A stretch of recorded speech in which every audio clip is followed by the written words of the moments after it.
जानते हैं कि पहले हमने प्राकृतिक संसाधन के रूप में सॉइल संसाधन के रूप में पढ़ा था कि सॉइल का कटाव कैसे होता है, सॉइल इरोजन कैसे होता है, सॉइल इफेक्ट कैसे करता है या हमारे कैसे नुकसानदेह होता है, सॉइल कंजर्वेशन या मिट्टी का संरक्षण हम किस प्रकार कर सकते हैं, इसके बारे में पढ़ा था। अब हम पढ़ेंगे, अगला टॉपिक है हमारा water resource type distribution and water conservation.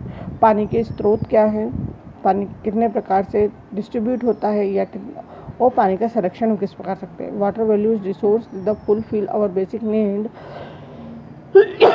it is the still for life on the earth. Water is the main part of the body of plant and animal. Human body contain the 70% water. जैसे कि हम जानते हैं कि सभी प्रकृति में पानी एक बहुमूल्य धरोहर के रूप में हमें प्राप्त है और ये हमारी मूलभूत आवश्यकताओं की या जीवित प्राणी के या सजीव चीज़ों की बेसिक ज़रूरतों को पूरा करता है और पानी हमारे जीवन के लिए बहुत अधिक ज़्यादा ज़रूरी है। हमें पानी के कई भाग के रूप में हमें पानी प्राप्त होता है, जैसे भूमिगत पानी, इस अंडरग्राउंड वाटर, महासागर के रूप में, वाष्पीकरण के रूप में हमें पानी बहुत सारी चीज़ों में प्राप्त होता है। पानी जो कि हमें पौधों और जानवरों और मनुष्य के लिए बहुत ज़्यादा जरूरी होता है। पानी की मात्रा मनुष्य के शरीर में 70% भाग में मनुष्य के शरीर में पानी होता है। Therefore, main source of water, surface water, groundwater, atmosphere water, oceanic water, they want are the surface in the derived from the precipitation that come in the from the rain and snowfall. Most is the flow run up to pond, lake, large amount of the water flow the river from there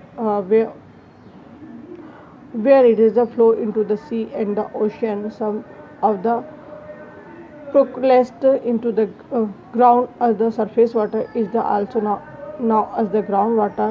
Same of it is the lost by vaporization in the atmosphere with the now as the atmosphere water. जैसे कि हम सभी जानते हैं कि पानी हमें मुख्यतः 4 तरीकों से मिल सकता है या 4 स्रोत होते हैं। पहला होता है सरफेस वाटर, मतलब पृष्ठभूमि पिया जो हमें सामान्य रूप से धरातल पर मिल जाता है। दूसरा होता है अंडरग्राउंड वाटर जो कि ज़मीन के अंदर रहता है। तीसरा होता है एटमॉस्फेयर वाटर, मतलब वायुमंडल में जो जल होता है।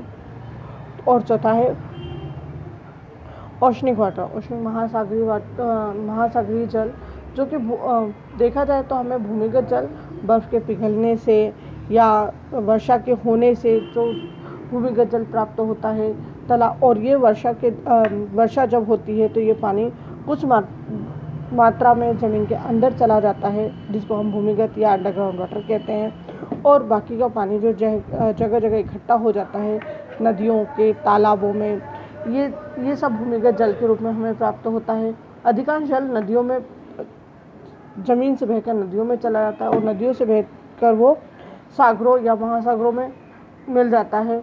और वर्षा का जल का अधिकांश भाग, कुछ भाग पृथ्वी, जैसे कि मैंने बताया कि कुछ सोख लेती है, जिसके अंतर्गत ये अंडरग्राउंड वाटर कहलाता है। इसके अतिरिक्त वर्षा का जल भाप बनकर जब वर्षा का जल तालाब नदियों में इकट्ठा होता है, इकट्ठा होने के बाद जब गर्मी अधिक पड़ती है तो वो भाप के रूप में वायुमंडल में वापस लौट जाता है। और जब वो इस वायुमंडल, जिसके कारण बादल बनते हैं, बादल बनने के बाद जैसे आपने पहले देखा था कि वाटर रिसाइक्लिंग किस प्रकार होती है, इसी तरह वायुमंडल में जल वाष्पीकरण के द्वारा होता है, जिसे हम वायुमंडल जल कहते हैं।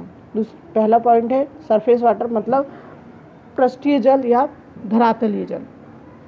Their surface water available in river, pound, lake, river in the main source the surface water in India.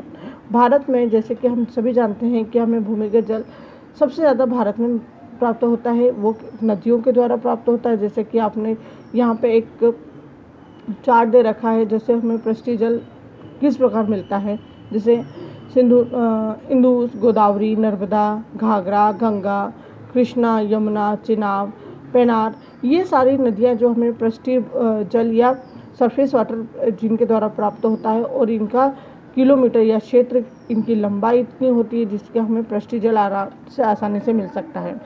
जैसे कि अब अपन आते हैं पॉइंट पे, surface water available river, surface water जो कि नदियों में हमें प्राप्त हो सकता है, तालाबों में प्राप्त हो सकता है, झीलों में, और ये सभी सरफेस वाटर जो हमें सबसे ज़्यादा वर्षा के द्वारा इकट्ठा होता है। कभी आप लोगों ने देखा होगा कि वर्षा कम होती है तो ये नदियों का जल भी सूख जाता है, जिससे हमें पृष्ठीय जल मिलने में असुविधा होती है। जैसे गांव में लोग उन तालाब झीलों पर निर्भर रहते हैं, तो जब ये गर्मियाँ पड़ती है तो ये पानी वाष्पीकरण हो जाता है, ये गर्मी भाप बनकर वापस वायुमंडल में चला जाता है। River is the tribute are found every part of India. Three main river Indus, the Ganga and Brahmaputra, carry near the 60% of the total surface water in India. Among the major rivers of the world, the Brahmaputra and Ganga are 8th and 10th place, the respectively.